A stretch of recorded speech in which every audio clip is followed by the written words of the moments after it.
Hi everyone, welcome back to my channel. If you're new here, my name is Dr. Clarissa. I am a dentist living in Southern California, and this channel is all about women's lifestyle.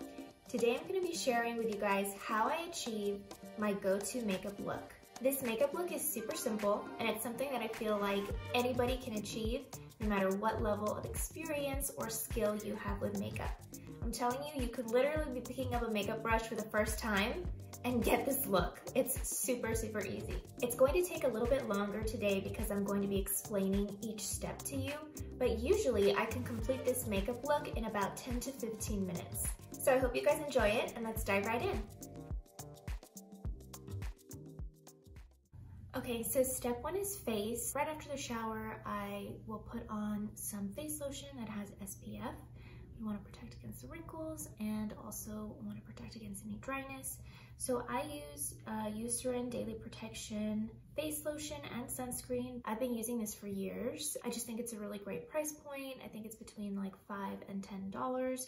I can get it at any drugstore, and it's got SPF 30. I'm pretty picky with the type of SPF I put on my face because I find that if it's too thick or too greasy, I will end up breaking out. As you can see, I am acne prone.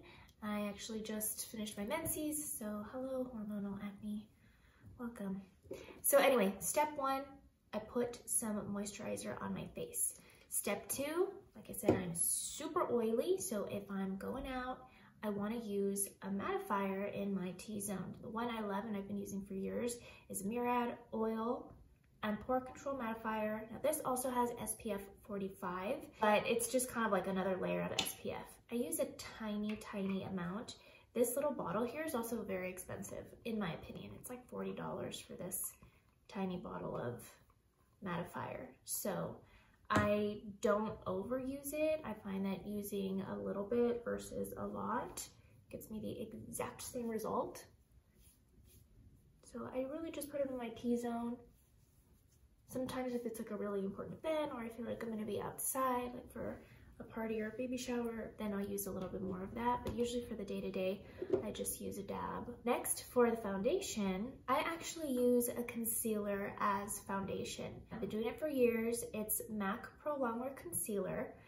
And this actually is not very thick. Even though it's considered a concealer, it's not as full coverage as some of the foundations out there. I like this because it goes on super smoothly and it doesn't crease and it doesn't get flaky at the end of the day. I've tried all kinds of foundations over the years, and even like the NARS foundation, which everyone raves about, you can see where when the oil starts to mix with it, it starts to look old. With this, that never happens to me. The more oily I get and going on throughout the day, it literally just starts looking like my second skin. I'll just have like a glow on me. So I absolutely love this. I only use one pump. I mix two colors because in the winter, I'm a little lighter, and in the summer, I'm a little darker. So I mix NW15 and NW20. So I use about a pump or half a pump of each of these, and I'll mix it in my hands. Then if I need a little extra coverage, like for my pimples, then I'll go ahead and do a spot treatment. So I just use about this much. And then I'm gonna mix in the darker color. I'm gonna warm it up in my hands. And then I kind of just pat it in.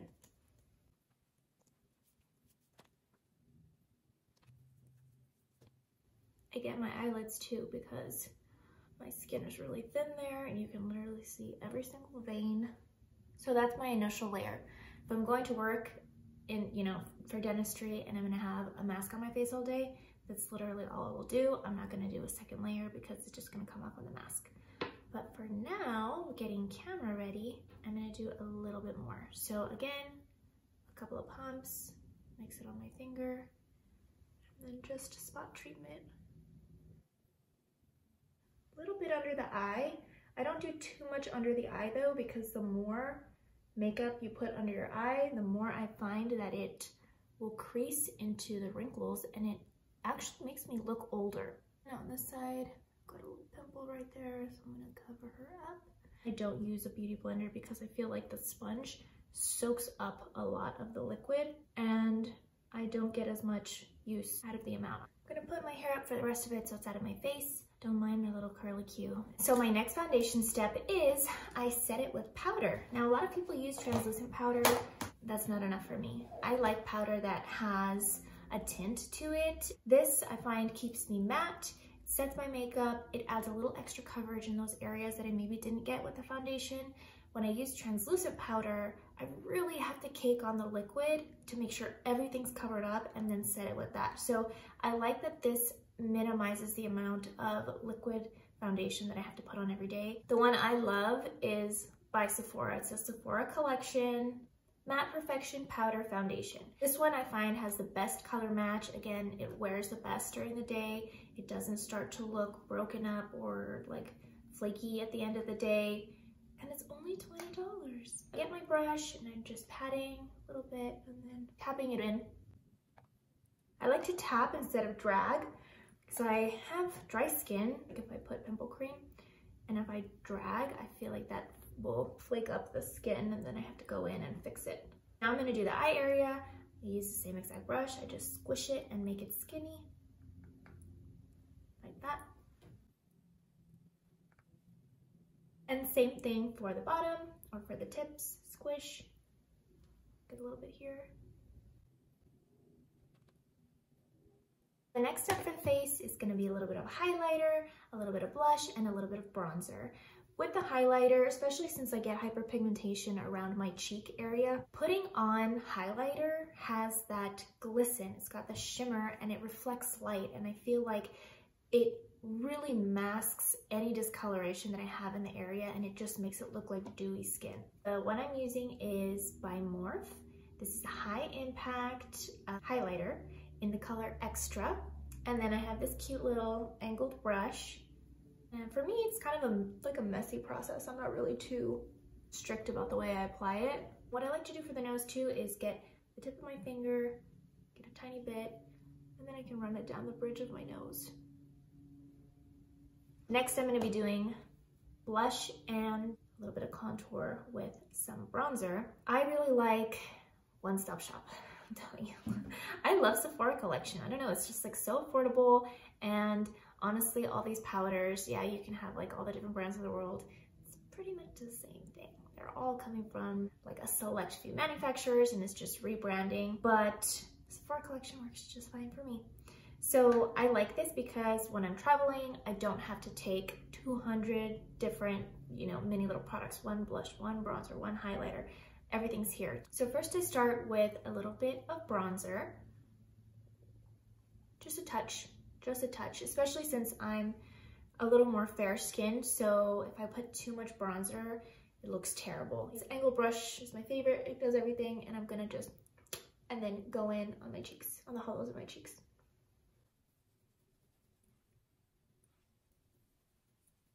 And then I kind of carry it up to the cheek like this to blend it. I'll do another little dab for my jawline. Another little dab to frame my face, and then another little dab for my nose. Last but not least is the blush. I kind of alternate between the two of these. I really like the soft pink blush, but sometimes it doesn't really show up too much, so I'll layer it with the other one. Sometimes I do a little bit on my nose too. And I'm gonna just do a touch of this guy. Okay, so now my face is pretty much done. The next thing I'm gonna do are my eyebrows. So I actually have a scar running through my left eyebrow. You can see it right there. I hit my eyebrow on the edge of a door handle when I was like 4 years old, and the hair never grew back. So I grow the eyebrow out, and with the long hairs, I kind of cover it up a little bit, but I still always have to go in and make sure that things are even. So I'm using a eyebrow pencil by NYX. This is in the color Charcoal. I like charcoal because it's a little bit softer. My hair is super, super dark and super thick. So I feel like if I put black on top of black, it would just look too dramatic. And I like a more, like I said, a softer look. So charcoal color. And this pencil is really cool because it's got this retractable end where you don't have to sharpen. And on the other end is a cute little brow brush to kind of get those little guys into place.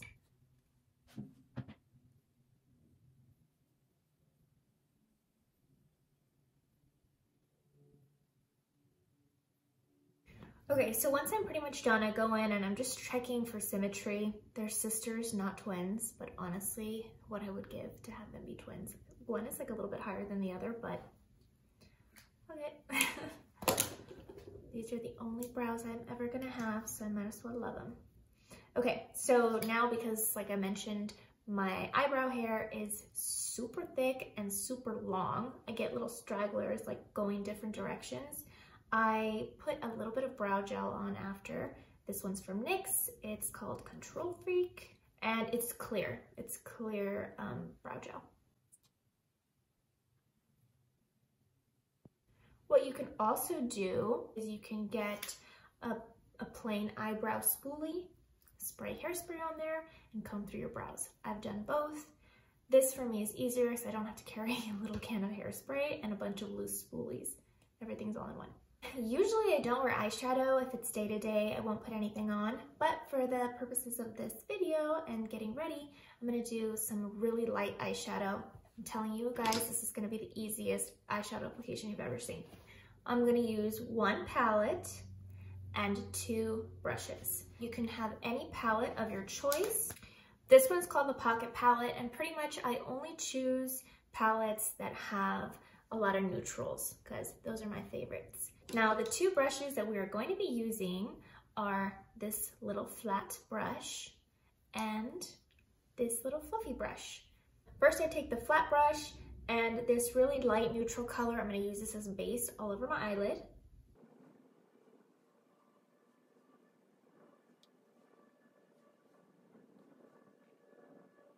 Okay, now to create a little bit of dimension, I'm going to take my fluffy brush and I'm gonna dip it in one of these brown colors. Let's go with the lightest one. Literally just tap, tap, tap. This is how much it has. And then literally it's just one motion. I do swish, swish, swish, swish, swish, right where the eye meets the bone.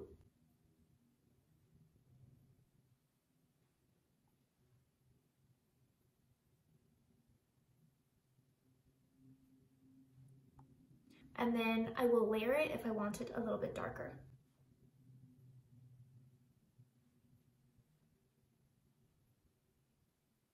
Ta-da! We have some dimension, and it was literally super easy. Last part, we gotta get the under eye because we can't have a shadow on the top and nothing on the bottom. I'm just gonna take the flat brush again. I'm gonna use the tip this time. Get just a little bit on the tip. And then I'm gonna sweep it underneath my lashes.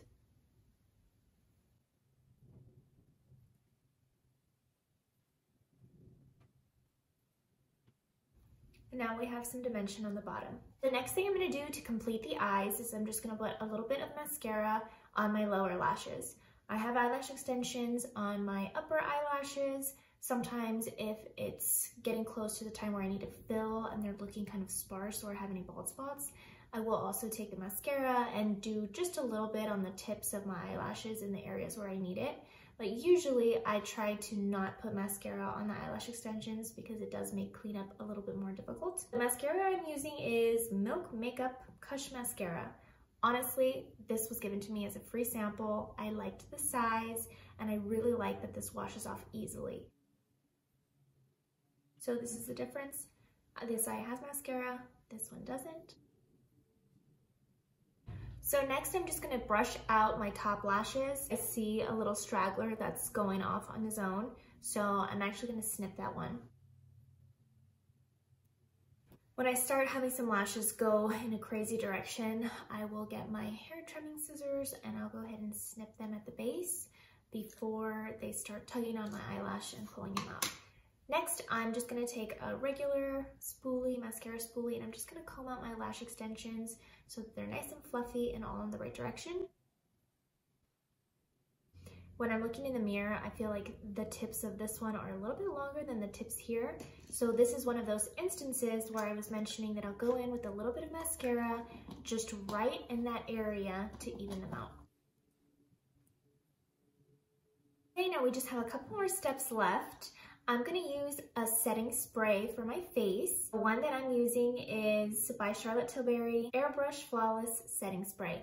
This smells so good. It smells like candy. When I was doing the trial for my wedding makeup, my makeup artist Denise had this and I just loved it so much. I said I need to go buy myself one. So I'll do a few sprays. And when it dries, I like how it makes my skin look dewy, not cakey. If there's any powder residue on there, it'll kind of soak it up and make my skin nice and smooth. And then the very last part of the makeup look, which in my opinion makes the makeup look, are the lips. So the lips are by far my favorite part of any makeup look. If I wasn't doing the eyeshadow or the mascara or any of that, what I would at least do are foundation and lips. For this lip combination, I'm going to be using a lip liner, a lipstick on top, and then a little bit of gloss to go on top of that. The lip liner that I swear by and have been using for like 5 years is this NYX retractable lip liner. I used to do my makeup in the car every single day on my way to dental school. I had about a 45-minute commute, and I used to use a lip liner that I needed to sharpen. And oh my God, was that a mess. Once it got low, sometimes I'd be struggling and practically ripping apart my lips trying to get that last little bit of lip liner because I wouldn't have a sharpener in the car. So I discovered a retractable lip liner, and when I tried this, my life changed. I'm gonna go in, I'm gonna line my lips to my desired shape, and then I'm gonna roughly fill in the body of the lip.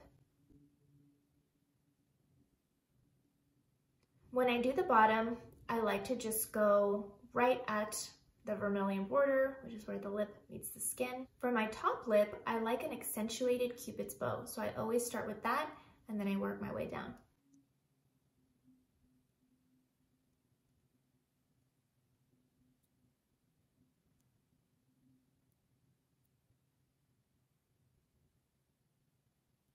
Again, when I'm done, I'm gonna go in, I'm taking a look at my lips, I'm making sure that they are the shape that I want. Lip shaping is so hard, and it's really easy to get one side different than the other side. So I take my time with it. I actually tell my husband, I'm like, I'm about to do my lip liner.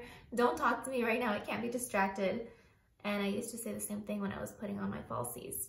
Now for the lipstick on top, I'm going to be using a lighter pink. This is the color Kim K by Charlotte Tilbury. And I'm just going to tap it on top in those areas where I want them to be a little bit lighter. I like going for sort of an ombre lip. So it's kind of just like a nude. You could probably use Myth from MAC as well. And I'm not pushing hard and smearing, I'm just gently tapping. Believe me, the tapping is enough for the color transfer that you want. Then if I want a little blending, again, I'll just take my finger. Now for the last part, I want to put a little bit of gloss on top of my lip. I'm going to be using this Stila Lip Glaze. This is in the color Guava. Looks like I over twisted it last time and I got a little residue here. So this tip already has plenty.